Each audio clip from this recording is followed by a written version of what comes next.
আপনি ভাবছেন কে জিতছে, আমেরিকা, ইসরায়েল? জাস্ট কম্পেয়ার করেন এই যুদ্ধটা ইরাক যুদ্ধের সাথে। ইরাক যুদ্ধ 2003 সালের প্রথম সপ্তাহে ব্যয় হয়েছিল $2 থেকে $3 বিলিয়ন। এখন যদি প্রশ্ন আসে যে কে জিতছে এই এই ওয়ারে, হোয়াট ইজ দ্য আনসার? তাহলে আমি বলবো কে জিতছে এবং কে হারছে, কেমন? এবং আমি আপনাকে ডেফিনেটলি বলতে পারি এই যুদ্ধে কে জিতছে। আমি একদম গ্যারান্টি দিয়ে বলতে পারি আপনাকে, আজকে জিতছে, এক সপ্তাহ পরে জিতবে, 1 বছর পরেও জিতবে তারা। আপনি ভাবছেন কে জিতছে, আমেরিকা, ইসরায়েল, ইরান? না, এরা কেউ নয়। এই যুদ্ধে জিতছে আমেরিকার সবচেয়ে বড় বড় অস্ত্র উৎপাদক কোম্পানিগুলি। এদেরকে বলা হয় মিলিটারি ইন্ডাস্ট্রিয়াল কমপ্লেক্স। যেমন ধরা যাক মার্টিন লকহিড মনে করা যাক, আরটিএক্স মনে করা যাক, বোয়িং মনে করা যাক, কেমন? আপনি একটু আগে বললেন এই যুদ্ধে প্রায় প্রতিদিন খরচ হচ্ছে আমাদের $1.5 বিলিয়ন। প্রথম সপ্তাহে খরচ হয়েছে, আমেরিকান সরকারের তথ্য অনুসারে প্রথম সপ্তাহে খরচ হয়েছে $11 থেকে $12 বিলিয়ন খরচ হয়েছে। প্রকৃত খরচ আমার ধারণা হচ্ছে অনেক অনেক বেশি। এবং ভাবা হচ্ছে যে এই যুদ্ধ যদি আরো দীর্ঘায়িত হয়, এই খরচ 100 বিলিয়ন ছাড়িয়ে যাবে। ইতিমধ্যে কংগ্রেসকে বলা হয়েছে $50 বিলিয়ন দেবার জন্য অনুরোধ করা হয়েছে ওয়ার প্যাকেজ হিসেবে। জাস্ট কম্পেয়ার করেন এই যুদ্ধটা ইরাক যুদ্ধের সাথে। ইরাক যুদ্ধ 2003 সালের প্রথম সপ্তাহে ব্যয় হয়েছিল $2 থেকে $3 বিলিয়ন। $2 থেকে $3 বিলিয়ন। এবং ইরাক যুদ্ধে 2003 থেকে 2011 পর্যন্ত ব্যয় হয়েছিল $815 বিলিয়ন। এই যুদ্ধে তার চেয়ে বহুগুণ বেশি খরচ হবে। একটা এক্সাম্পল আপনাকে দিই আমি। এই যুদ্ধ মূলত এই মুহূর্তে হচ্ছে আকাশে। ইরান $10,000 ড্রোন ছাড়ে। এই ড্রোনটাকে ভাঙবার জন্য আমেরিকা এবং ইসরায়েলকে প্রায় $1 মিলিয়ন ইন্টারসেপ্টর পাঠাতে হয়। 10,000 বা বড়জোর $20,000 ড্রোন। ফলে আলটিমেটলি জিতছে কে? কোনো সন্দেহ নাই, এই যুদ্ধে জয়লাভ করছে আমেরিকার মিলিটারি ইন্ডাস্ট্রিয়াল কমপ্লেক্স। যুদ্ধে হারছে কে? এতেও কোনো সন্দেহ নাই, এই যুদ্ধে হারছে আপনি আমি, সাধারণ মানুষ। ইরানের ইতিমধ্যে কয়েক হাজার লোক মারা গেছে, ইসরায়েলে কয়েকশো লোক হতাহত হয়েছে, আমেরিকান সোলজাররা নিহত হয়েছে অন্তপক্ষে 10 জন বা তার চেয়েও বেশি, আমরা জানি না এক্সাক্ট নাম্বারটা।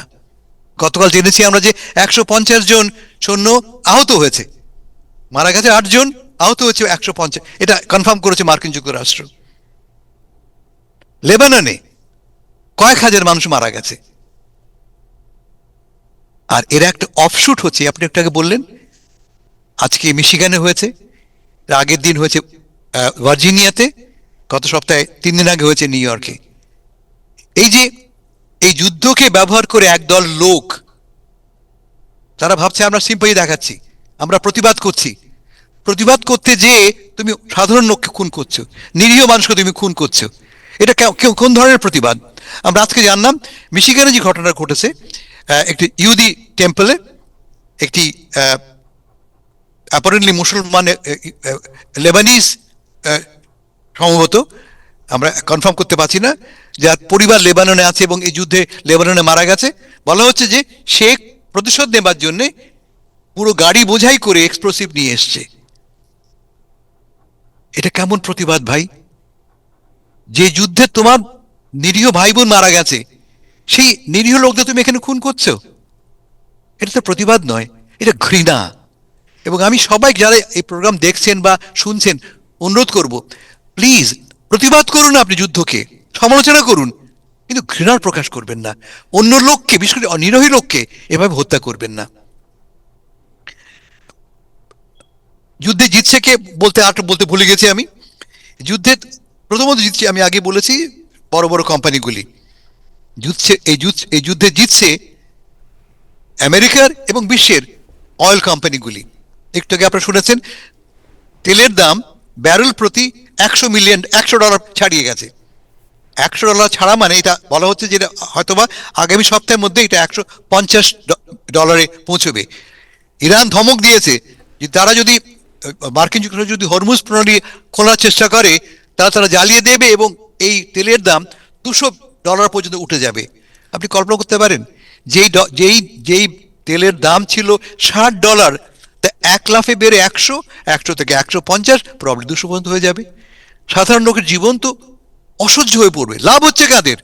আজকে আমাদের প্রেসিডেন্ট বলেছেন যে তেলের দাম বেড়েছে, তো কি হয়েছে, অনেক লাভ করছি আমরা। এ আমরাটা কে?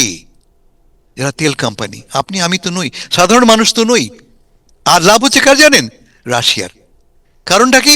রাশিয়ার সুবাদে তেলের দাম বেড়ে গেছে, 50 টাকাটা তারা এখন বিক্রি করছে 110 টাকা করে। বলে রাশিয়ার বিশাল লাভ হচ্ছে, এবং যে যুদ্ধ তারা করছে ইউক্রেনের বিরুদ্ধে, সেই যুদ্ধের জন্য তারা বিপুল রসদ পেয়ে গেল। আর একটা কথা বলি, রাশিয়া কিন্তু এই যুদ্ধে আমাদের বিরুদ্ধে, মার্কিন স্বার্থের বিরুদ্ধে কাজ করছে ইরানের সাথে। তারা দেখিয়ে দিচ্ছে যে কোথায় কোথায় মার্কিন ঘাঁটি আছে মধ্যপ্রাচ্যে। তাদের গোপন গোয়েন্দা সূত্র ব্যবহার করে তথ্য তুলে দিচ্ছে। অথচ আমরা, আমাদের প্রেসিডেন্ট বারবার বলছেন যে রাশিয়া তার মিত্র, তার বন্ধু, তার কাছে দিয়ে আশা করছেন। সেই রাশিয়ায় কিন্তু আমরা দেখতে পাচ্ছি, এই যুদ্ধের ফলে বিপুল পরিমাণ তারা অর্থ কামিয়ে নিচ্ছে। যুদ্ধ কন্টিনিউ করুক, তার জন্য খুব লাভজনক। বিসাইডস তারা সাহায্য করছে কাকে? যারা আমাদের শত্রু। Thank you. Thank you so much. এবং রাশিয়ার যে ওয়েল এম্বার্গো, যেটা এটাও লিফট করার ব্যাপারে আমেরিকা আন্দোলিক হচ্ছে। আপনি জানেন যে ওইদিকে crisis, so now many country যারা আমেরিকার ফ্রেন্ড, তারা তো ডিপেন্ড রাশিয়ার ওয়েলের উপর। এখন নাও আমেরিকা নিজেই বিপাকে পড়ে বলতে রাশিয়ার ওয়েল এম্বার্গো লিফট, যেটা ইতিমধ্যে রাশিয়ার তেল যা আটকে ছিল, জি 150 মিলিয়ন ব্যারেল বোধ করি, নাম্বারটা মনে পড়ছে না আমার, ভারতকে কেনার অনুমতি দেওয়া হয়েছে অলরেডি। রাশিয়ান অয়েল ভারত সস্তায় কিনে নিতে পারছে, বলে ভারতেরও এক অর্থে লাভ হলো।